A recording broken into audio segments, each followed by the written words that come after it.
The broadcast is now starting. All attendees are in listen-only mode.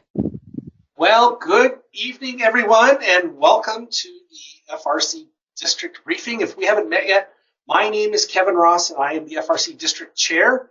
And also on the line is Adrienne Rimey. She is she's basically the organizer. I have the impressive title. She has to do all the work. So it's all good. And also joining us is Susan Martucci, who is our volunteer coordinator and also one of the organizers of FRC. So Adrienne and Susan are the two staff people that go out with the trucks. And we are very, very thankful to them for all of the hard work they put in to make all of this run so smoothly. So here we go. So tonight we are going to go through what particulars about the season. There we go. If you've never been on one of these webinars with us, we try and get through these fairly quickly because a lot of people have seen this before. We are 100% willing to stop and answer questions if they come up. Your microphone is off. There is a question box, and you can also raise your hand. There's a little control there. Raise your hand if you need to. And Adrienne is monitoring the question box and will slip answers to your questions when she can. We will be putting up a recording of this. If there's somebody that on your team needed to see this and we're unable to, we're recording this and we'll put that up as well as a copy of the slides. So that will be up on our website. I'll show you where to find that near the end. All right. Here's our agenda for tonight. So we're going to talk a little bit about what needs to happen before your event. We'll talk about the pit area and the district events and awards, and then we're going to touch briefly on championships. But the reality is we're not going to go terribly deep into championships. We have a separate presentation for that a little bit later as we get closer to championships. There's a lot of information that all teams don't need to know. You're always welcome to join us. Also, just joining us is Debbie Kerr. She is one of the organizers from the wonderful state of Oregon and a longtime first friend. So she is also here and able to answer questions. Okay. We just want everyone to point out, and especially when it's event season, it's really important for us to reiterate the fact that we are actually only communicating with the main and alternate contact for your team.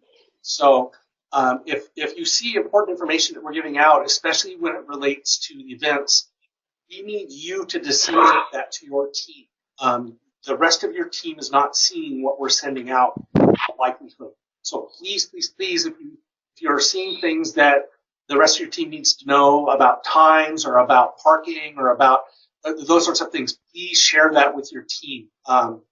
We appreciate your helping us with that. And also, we have lots of volunteer opportunities, especially if you've got students who, are busybodies and need something to do on a long day.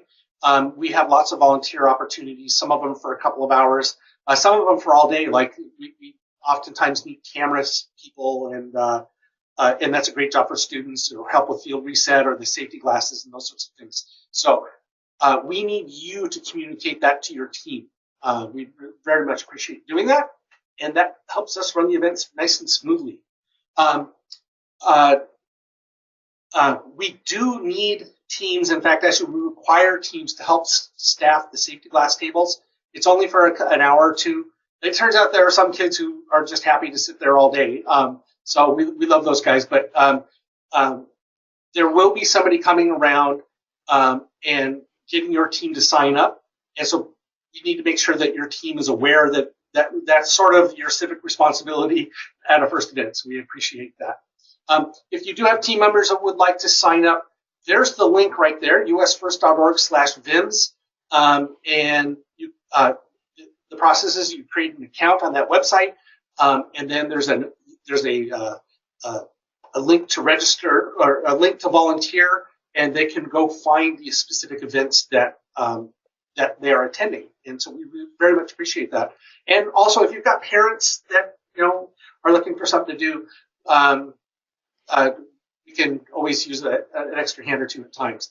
We may not be able to give everybody a job assignment. It varies based on which venue we're at. I'm pretty sure that there'll be plenty of room for volunteers, like the Sun Dome. Usually West Valley, we could use a couple of extra folks. Some of the other events there are pretty full, but we appreciate everybody, throwing their hat in the ring to become a volunteer. Okay. We also have, in fact, this started actually in Northwest with some of the Oregon teams. We set up a thing called the SWAT team, and those are teams who are willing to put their expertise forward and helping with control system programming and helping with software. And we really appreciate anybody on your team, especially your software people, who know the control system and can help out. If they could sign up on our website, it's a huge help, because especially the first couple of weeks, there are going to be rookie teams and even veteran teams who have rookie programmers that are going to have issues, and that's a great way for your team to contribute to our community. So please go sign up for SWAT.org/SWAT. All right.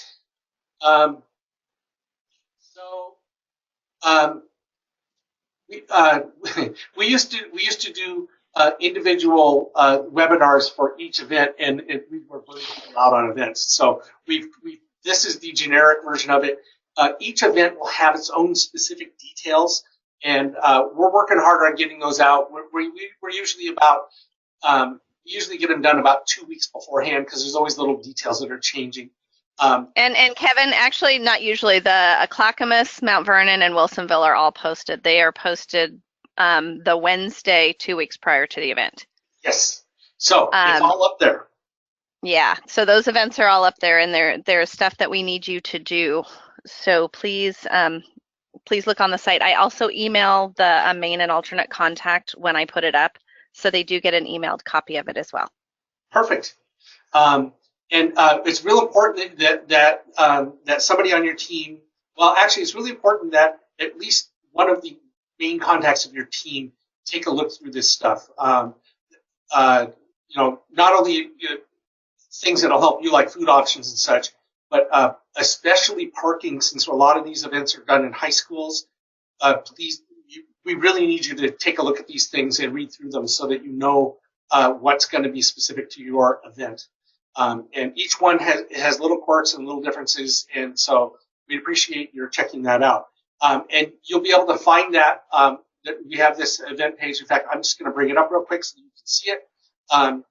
I clicked on that link, and so each one of our events are up here. Again, we do it the information is up there 2 weeks in advance of your event, so you've got time to plan around it. So please go ahead and go check that out. We really appreciate it. All right.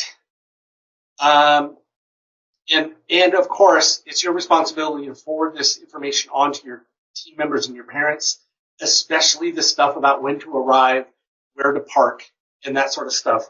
That's your responsibility to disseminate that to your teams. Okay. We also need to verify that you are actually planning on going to your event. The other thing that we're asking for is a contact for whoever the on-site contact for your team is going to be.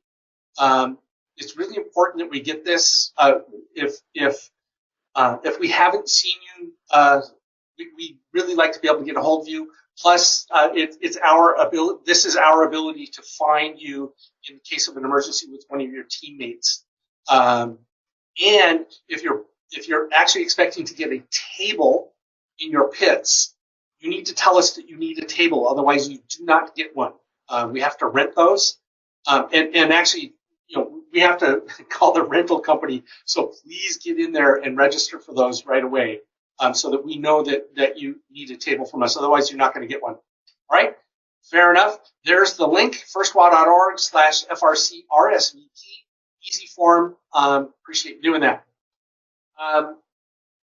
District bag and tag rules. Please read the rules. They are important and they are enforced. you need to check out and make sure that you understand the robot access period. I'm going to let you read those because I don't want to, if I misspeak, you're going to hold me to it. But you really do need to read that so that you understand when the robot access period is and what blocks of time there are. Hint, you get 6 hours, but the minimum open bag time is 2 hours. So please go read this so that you do understand it. Okay? Because when you show up at the event, your first job is to pass inspection. It's not to finish the build.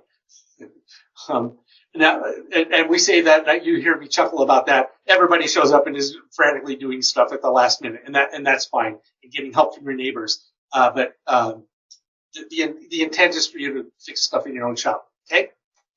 Also, just so everybody's really clear on this, district championships, they'll be in Portland. There is no robot access period. You are not allowed to take the robot out of the bag for the district championship. You will have a big block of time on Thursday that you can work on your robot before we actually start the game. Okay, so those are two little notes for you. Appreciate your finding that. Okay. Hey, the game this year. You've all seen it. Looks like it's going to be a lot of fun. Actually, I'm looking forward to seeing it play. There's a lot of really interesting strategies going around. There are some very important topics that we want to make sure that you're aware of and that you're going to make sure to enforce with your students. There are definite periods after the game, after your round ends. Our field reset crews go out on the field first. So there's lights, and those lights, when the lights are purple, the field reset crews are out there. You cannot go out there. You have to wait for the green lights, and they're planning on being pretty vigorous with the yellow cards this year. So please make sure that your whole drive team and anybody that's going to be on the field understands the idea behind those green lights. Okay.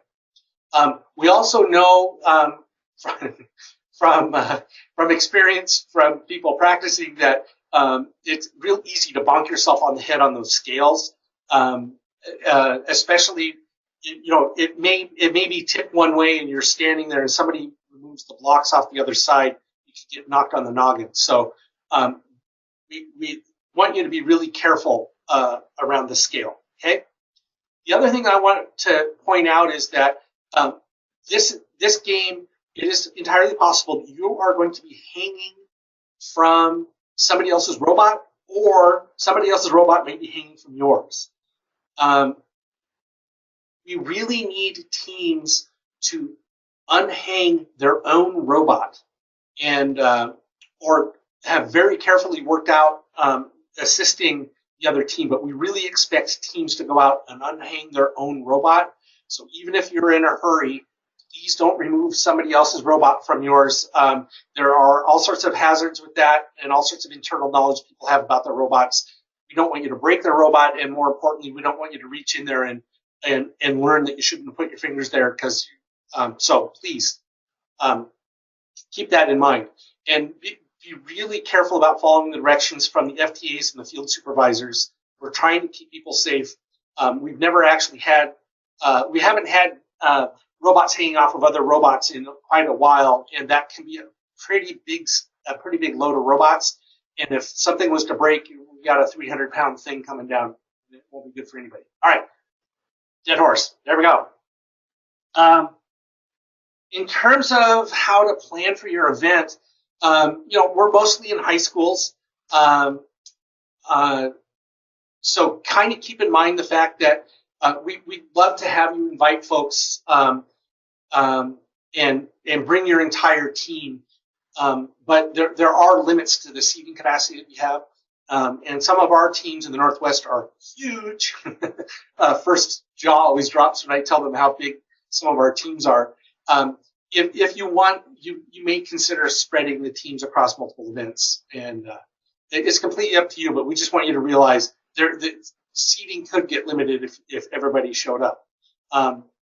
In general, you can bring your own food and water, with the exception. I'm going to have ask Adrian a question. Adrian, is that still the case at the Sun Dome as well? Yes, at the Sun Dome, they are going to be flexible with teams bringing their own food in. Probably if the weather's nice, they have a great courtyard area, so we'll encourage people to get out and enjoy some of the sunshine and some fresh air. They will have concessions on site, but they are going to be a little bit flexible with bringing food in. We want to keep it low key, especially in the Sun Dome. One thing we're needing people to move away from is bringing the big crock pots and plugging them in all over the venue. We're going to be really strict with that and unplug them. We're using all of the power in the venue, and you guys need to think what you're doing can 40 other teams do. And so, especially at the Sun Dome, I wouldn't recommend that, or setting up a big picnic area for you to feed your teams with. We need to be a little discreet, but food will be allowed. And actually, the crock pot rule actually applies to all of our venues, not just the Sun Dome. Yes. I just want to be clear on that. The crock pot and the setting up the team feeding area. If there's only a small hallway out in front of the gym, please don't bring a table and set up a buffet for your team. If you want to set up a canopy outside and feed your students outside, there's plenty of room outside. But unless there's a designated eating area in the facility, please don't plan to do anything that the other 30 or 40 other teams can't also do.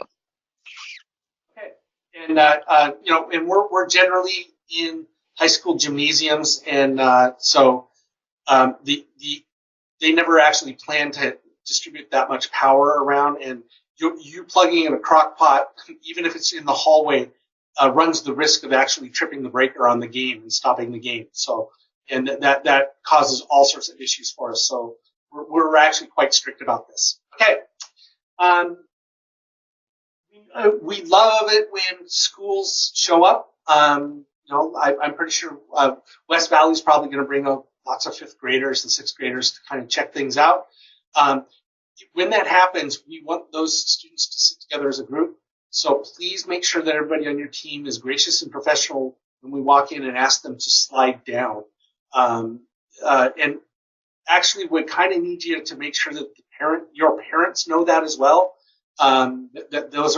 It's not usually the direct team members. Oftentimes, it's the family of team members who sort of camped out up there. We do occasionally have to move people around in order to fit blocks of folks. So appreciate your help with that. If you've actually invited a school to come. Kevin, can I add to that just a little bit with the schedule change, because a lot of venues had to change their dates this year. It's going to cause crowding in some areas that aren't used to it. And I think that we need to think about that with all teams in general. A lot of teams go and save seats. They save rows and rows and rows of seats. There are some venues that are going to be tight, so please be willing to scoot over or share the seats, or allow a team that's competing to maybe slide in and sit and watch their team. But please be willing to be flexible, because there are going to be some big changes, like at Mount Vernon and Clackamas and some of the areas. Clackamas was large last year, but some of the areas that historically have not been huge events have grown quite a bit this year. We try to be really, really nice and accommodative about all of this. We hate to pull out the rule book, but actually, if you look in the administrative rules, the saving of seats is actually not allowed specifically. It's in the rules. We hate to pull the rule book out. So, if your team is planning to run in and everybody put their coat on a seat and then go to the pits, you're doing it wrong. And we see this occasionally, where all of the prime seats in the venue are completely empty with coats and stuff like that, and the team is off in the pits, and we may just scoop up all your coats and put them in lost and found. So, fair warning. All right. This one is super important, and please disseminate this to everybody on your team. Many of our schools, we are there while the school is in session. There are, when we tell you do not show up before a certain time, for God's sakes, don't show up before a certain time. I don't care which team you are, how low your team number is. We really honestly don't want you to arrive early. and even if that means that you have to go, park at Starbucks or wait, we are doubling oftentimes the population of these schools, and they're trying to run their classes and such. When we all start showing up early, we start clogging up all of the parking and the school buses and all the rest of that. So please pay very close attention to that. I don't know how else to say it. Don't show up early, please. There we go. That's as simple as we can give you. Okay. In the pits, remember that you have a 10 by 10 pit space. And so all of your stuff needs to fit inside the 10 by 10 pit space.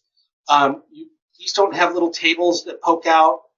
Please don't, we don't want stuff hanging out beyond that 10-foot boundary. Especially in the high schools, things get a little bit cramped. So there we go. And as always, yes, there's going to be a tarp on the ground, but right under your tarp is a basketball court. And actually, I should go find out what the current number is. But last time I did research, it cost $28,000 to refinish a basketball court, and we don't want to ever have to do that. So if you're planning on pounding on something, we really want you to bring something to pound on. And so we're requiring you, if you're pounding on something, we want you to have like a 2 foot by 2 foot by ½ inch plywood at minimum in order for you to pound on stuff, or take it outside. Okay. And then, of course, all of your wheels, as always, need to be at least 3 inches in diameter. We have cable jackets on the floor, and there are various places where you have to go over door sills and such. Anything we just won't allow anything with less than 3 inches in the building. You run the risk of damaging the floor by creating a point load. If you haven't built your cart yet, I really highly recommend at least 5 inches. And there's the rule.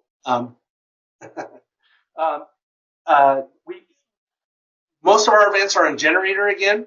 You get about 400 watts.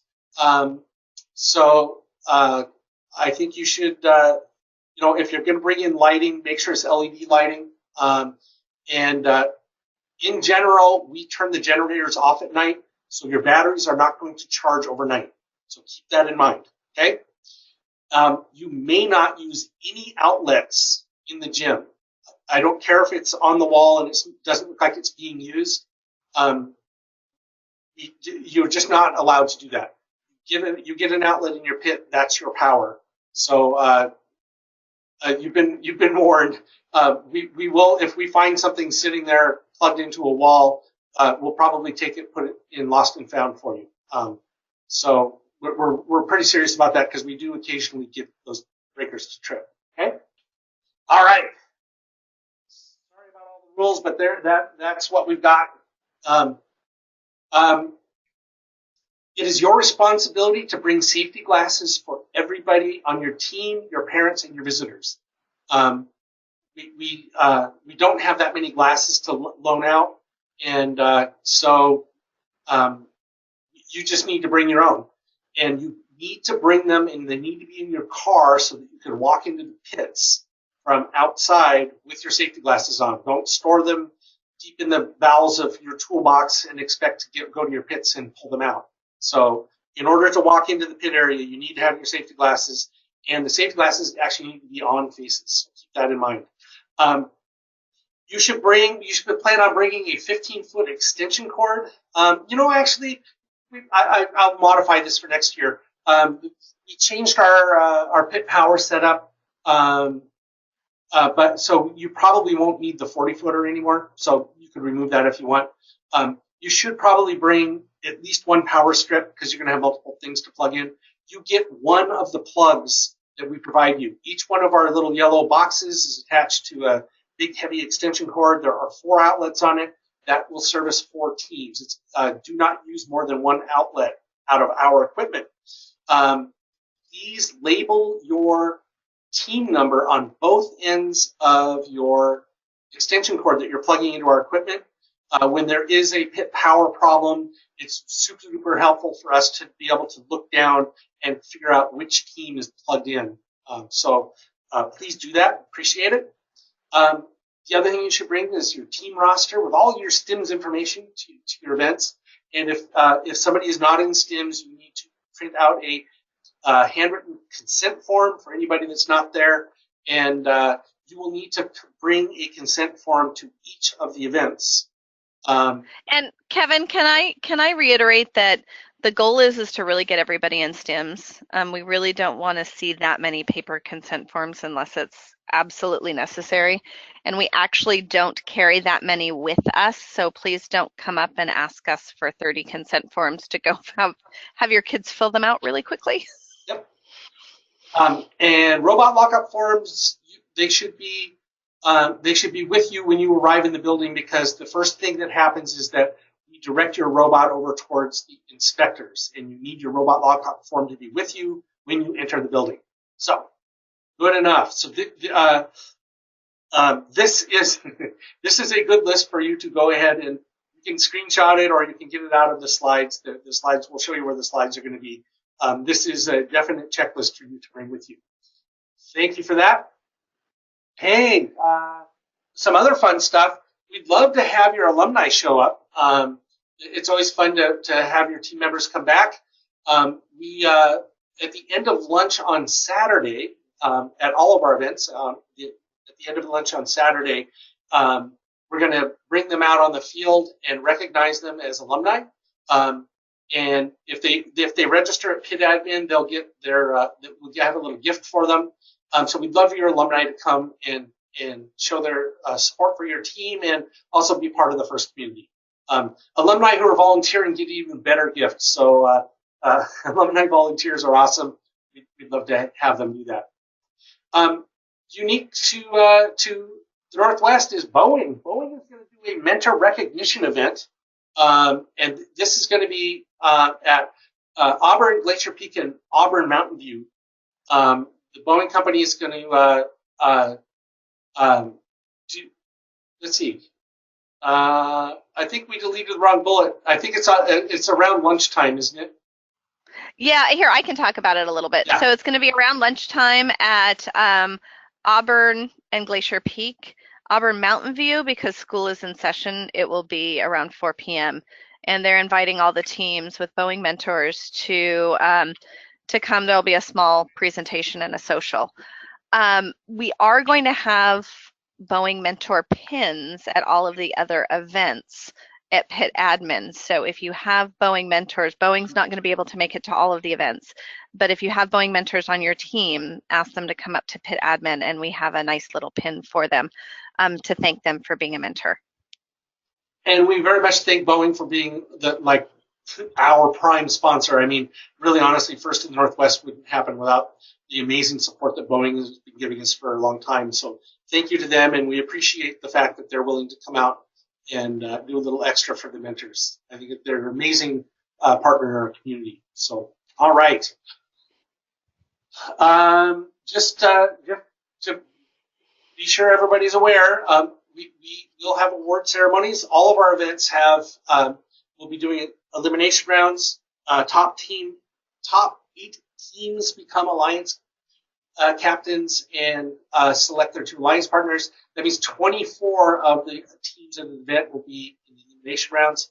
The next 3 teams in order, we need to be on standby as alternates. So if you are, and we'll try and let you know, we will let you know who you are, the next 3 highest ranked teams. So, and it's happened in the past. We've had to call in the backup robot, and actually, as I recall, a couple of times it was the #1 alliance that needed it, and those teams ended up going on to world championships. So you're not out of it until you're out of it. So anyway, that is the basis of that. Hey, Dean's List. The Dean's List interviews will be on the second day of your event, and so that means if the event is a Friday, Saturday, Sunday event, like Mount Vernon is next week, the Dean's List interviews will be on Saturday. If your event is Thursday, Friday, Saturday, Dean's List interviews are on Friday. So we want you to just be aware of that. Susan is on the line, and I'm giving her a heads up that she's going to unmute herself. I think she's muted herself, right? Yeah, she's self-muted. So Susan, the students they're going to know when their interview is, right? How does that work? Yeah. So this week on February the 21st at 11 a.m., the mentor who was listed as the one who nominated the student was sent an email from me, and it gives the event that that student is going to be interviewed at. The judge advisors also have these list of students for each event, and they are going to create the interview schedule. So there won't be a mad rush to sign up for a specific slot. The judge advisors across the nation are now going to provide the interview schedule. So if you nominated a Dean's List student, you should already have been notified by me about which event they are at. Does that help? That helps. That's what I wanted to find out. Thank you for that, Susan. All right, and Dean's List is such a cool award. I love Dean's List. We're sending 5 FRC students from the Northwest will be our Dean's List finalists and will be invited to Houston. And so it's a great experience for the students, and thanks to everybody who has submitted a Dean's List nominee. All right. The Woody Flower nominees, those are the adult mentors, they will be acknowledged at one of the events where their team is competing. And so we'd like to recognize all of our Woody Flower nominees, and we appreciate all of their efforts. The Woody Flowers finalists will be announced at the district championship. The nominee is not required to attend. It's actually Woody and the previous winners actually pick those, so there's no interview or anything like that. So it's a very passive thing in terms of being a nominee, although we would like you to be at your event so that we can celebrate you. So that is the deal with the Woody Flowers. All right. Kevin, yes. Can I also add that although details haven't been finalized, we are planning on having a breakfast in Portland for the Woody Flowers finalists and the nominees. So the finalists, the ones who have already received the awards in the past, and the nominees. More information will come throughout the season. Obviously, it's not required, but it's a way to celebrate those that would like to attend. Awesome. Cool. All right. If you're wondering how your team's doing, there is a place that you can go find the district rankings. This is a first website. We don't have any control over it at all. But you're welcome to go have a look at it.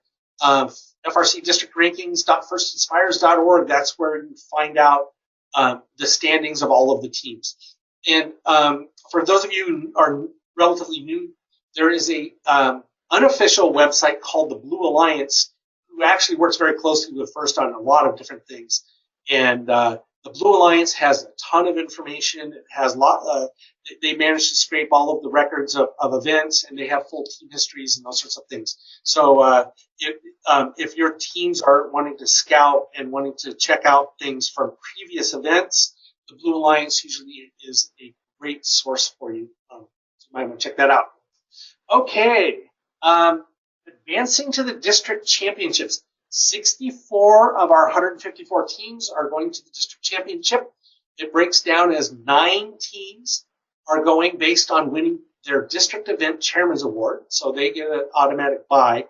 The next 55 teams advance based on their total district point ranking. The nutshell of that is that every time you compete, you get district ranking points. It's relatively complicated. You can check it out. It's written in the manual. But the reality is that every time you win one of your matches, you get a ranking point. Every time you win an award, you get extra district ranking points, and if you get into the eliminations, you get lots of ranking points. So it's a complicated system. It's relatively easy to read, but it's very hard to say in words. You can check it out. It's in the manual. So as opposed to other districts across the country, we have prepaid your district championship registration fee, and so there are no additional registration fees to go to the district championship. So there you go. Once we know that you have qualified for the district championship, Adrian will contact the lead and alternate mentors. Usually she does it on Sunday, sometimes on Monday. It just depends. She's pretty good at this.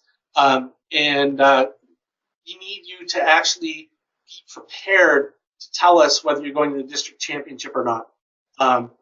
Here's from my experience, I would probably go ahead and do all of the paperwork you need to do with your school to tell them that we believe we are going to the district championship in Portland. Let's do all the paperwork and let's plan on going or not going. Make a decision early so that you don't have to do a panic mode right there at the end, especially if you're in week 5, right? We need to know almost immediately that you're going to go. So, go ahead and pre-plan all of this. Get all of your ducks in a row so that you don't put any more time pressure on yourself than you need to. And just let the school know, hey, if we don't make it, we don't make it, and we won't be going. It's easier to get permission first and then not go than it is to not have permission and have to get that in a hurry. So there you go. Please be as timely as you can about this, because if you choose not to go to the district championship, the earlier we know, the more time we can give the next team in line that will move up to take your spot. And so it's gracious and professional to be prompt and snappy with this. And can I add too that if you have some questions or issues, please email me right away. That 3 o'clock deadline, teams are traveling down to district championships on Wednesday, and so to be fair to any other teams on down the line, if your team can't make it, that's a hard and fast deadline. If you have not filled out my survey by 3, I will. Not might, I will go down to the next team. But if you're having a problem and you email me and we're talking about it, that's a completely different story. So please reach out right away if you have any issues or if you don't understand what you're supposed to do, because we will absolutely help you through that. We just need to know if we haven't heard anything. With our timing is so tight, our hands get tied and it gets really hard for us. Thanks for your help with keeping Adrian sane. We appreciate it. Okay, from our district championships this year, we have 32 slots going to the World Championships in Houston. If you read the manual, there's a rather complicated graph, and Adrian and I had to stare at this for a while to figure out what the hell it meant, having to do with normalized spots and whatever. So we are sending 32 teams. It turns out that 2 of them are pre-qualified, and that is our last year world champions, the Vikings are from Ballard. They are pre-qualified to go already. And also the Flaming Chickens, Dale and his team, got engineering inspiration last year. Congratulations to both of those teams for an outstanding showing at last year's championship. So they are going. The other teams that are going will be 3 Chairman's Award teams. District championships, we award 3 Chairman's Awards, and all 3 of those teams have the opportunity to go to Worlds. 2 Engineering Inspiration teams, 2 Rookie All-Star teams, and then the next 23 teams will be based on your total district qualification points. That if I did all the math right, should come out to 32, and we will all be off to Houston. It'll be fun and exciting. Also, as individuals, we have the 5 Dean's List Awards winners, or 5 Dean's List finalist winners, and also one Woody Flowers finalist winner who are invited to go to Houston. So yeah, the World Championships does cost $5,000. You're going to make payment to First Washington. We don't get that money. We immediately turn around and send that straight through to First. We just didn't want to. We found over time that school purchasing departments get very confused. So we're trying to run all of the money through one entity so that they don't get messed up on POs. There is no registration fees or anything like that for Dean's List and Woody Flowers teams. And the Engineering Inspiration teams may be eligible for a $5,000 grant from First. You should if you think that's you, First should be contacting you, or you should contact First to find out about that. FRC teams. First Washington has nothing to do with that grant. That is, I believe that's a NASA grant. We have no power whatsoever to help you out on that. Okay. And Kevin, one thing I wanted to mention both about district championships and championships in Houston. I know many schools, I think Oregon schools might be on a slightly different timeline, but that is over spring break. And so, after week 5, if you're on spring break, you'll want to plan ahead because you'll need to know whether or not you can travel. Same thing for after district championships. If your school administration is on spring break, make sure you plan ahead so that you can meet the deadlines, because the deadlines for championships are actually First deadlines, not ours, but we want to make sure that you're in the best position in order to make those decisions right away. So feel free to reach out to me if you want help or want to know how to do that, but try and make sure that you at least give somebody a heads up that you might need to be making some decisions when things are closed.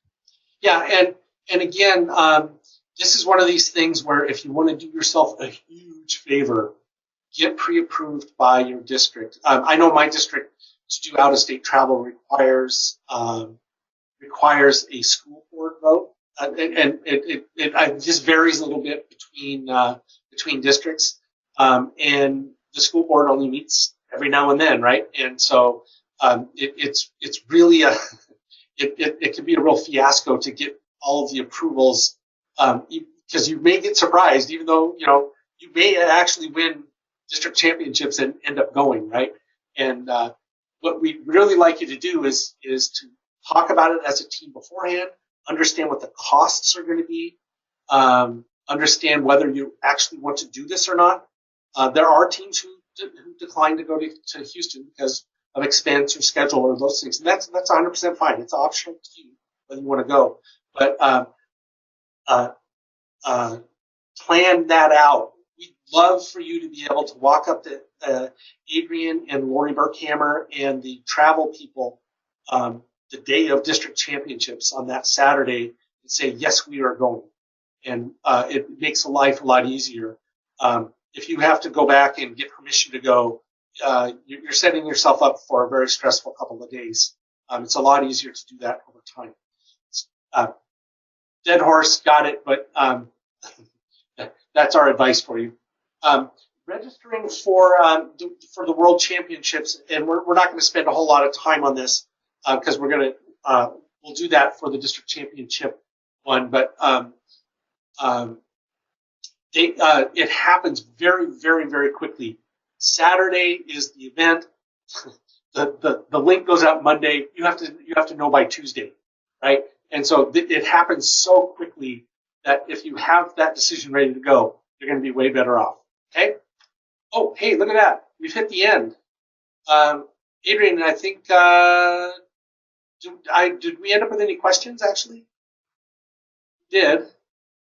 Any ones that we need to come out? We've had a handful of questions, but they've been easy to answer, so we don't have any questions currently that we need to read aloud.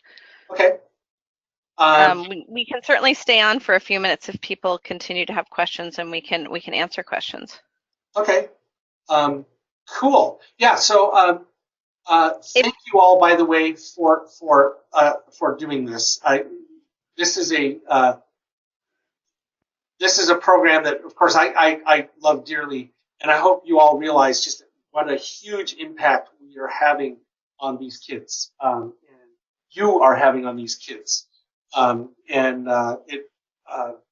This is my 18th or 19th season doing this, and I'm still floored at the stories that come back from even the kids who were on my teams 15 years ago. It's pretty amazing the impact that we've had on their lives, and so good on all of us. All right. And Kevin, before we go, we can mention, and it was the link is in the team blast that was sent out, but the district championship briefing for anybody who feels they might qualify, because we have to have the briefing before we actually know who's qualified, is scheduled for March 20th. So if you want to put that on your calendar, like I said, the registration link is in the email that went out. But if anybody wants more specific information on district championships, that's when we will go over it in fine detail. And even we'll talk about qualifying for Houston too and what your next steps are. Got it. Hey, we have a question. Jillian Kim, I am about to unmute you. I always like give people a little bit of fair warning. So I just unmuted you. Would you like to unmute yourself? There's a little microphone button on the controls because your hand is up. There you go. Hi. Can you hear me? We can. Where are you from? My question, Seattle, Ballard okay. High School, Vikings. Last year we were a little bit blindsided by Festival of Champions. Do we have any idea about that this year? Absolutely. There is no Festival of Champions. Yeah. Thanks to you guys. Sorry, Kevin. Thanks to you guys, I had a nice long talk with First and with Don and Woody and all those folks, and I was pointing out that wow, Festival of Champions is really kind of a fun idea, but you realize it costs like 25, 30 grand to send somebody from Seattle, so our team didn't go, and so we had a chat about that and decided that it was fun. We tried it once. We're not going to do it again. It's too expensive, and there wasn't enough bang for the buck there. So there will not be a Festival of Champions this year. Is the bottom line. So thank you for asking. Thank you. Absolutely. Anybody else have a question?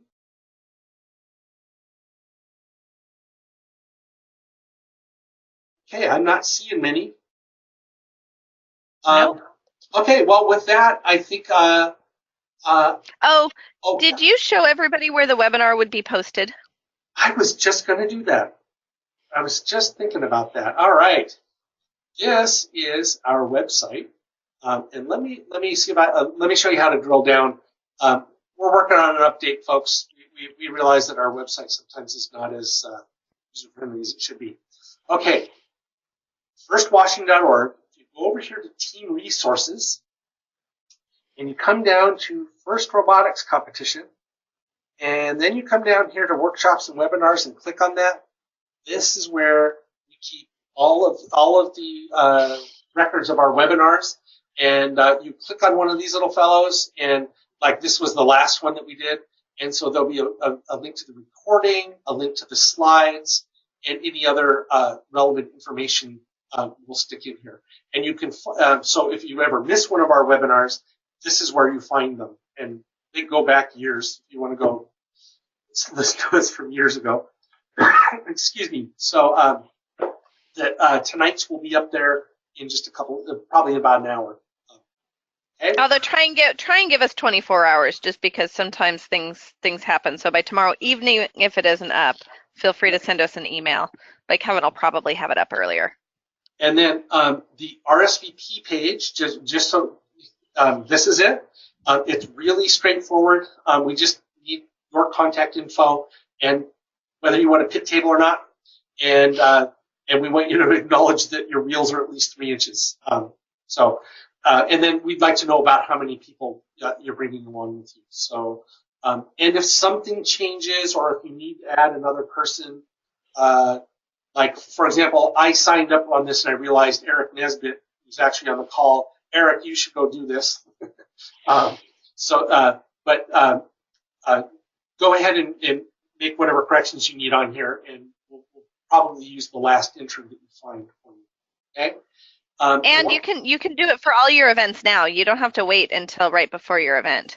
You'll need to do it once for each event, but you can go in and fill it out for all of your events now, and then you're done and don't have to worry about it. Absolutely. And what was the other link we were showing? Was the SWOT link. Oh, yes. And this is the SWOT link, and it's really straightforward. We just we'd like to know who the mentor is, and then if it's a mentor, this can help out, or we want the mentor and the programmer student and somebody's cell phone. And this is really straightforward and easy to do. Those are our two things. Okay. All right. The other thing I will show you is if you go to Team Resources, First Robotics Competitions, and here's all of our events. And actually, if you just click on FRC events, here's that list of all of those events. And we'll pick on Mount Vernon because that's where my team's going. This is the information we'll give you. There's the little map to the thing. There is a site-specific PDF. And you can click on there. The public agenda is up here. And there's also hotel information. And this will be there for each one of our events. And the site-specific stuff is, it has the agenda. We're trying to help you out by explaining what day 1, day 2, and day 3 is. We're trying to make sure everybody knows the lingo. And then you can kind of go through here. We will give you maps of where you're supposed to go. We'll tell you what time. Like here, please arrive after 5 p.m. Please don't arrive before 5 p.m., right? We're very serious about that. And then each day we'll show you maps of where you're supposed to go, all those sorts of things. There's a lot of the information that you would normally need to visit one of our events is right here. So there is one of those for each one of our events, and that's a great source of information for everybody. I think I'm done. Or do we have any other questions I should have asked? Nope, no other questions. All right, everybody. Well, thank you so much for attending. Look at us. We got it done in less than an hour. I'm feeling good about myself. And I know everybody likes to thank me, but the reality is we should all really be thanking Adrienne. She's the one that does all of the hard work. I just put a lovely voice to the whole thing, and there you go. Okay, everybody. With that, I wish you all good night, and we will see you in a week or so.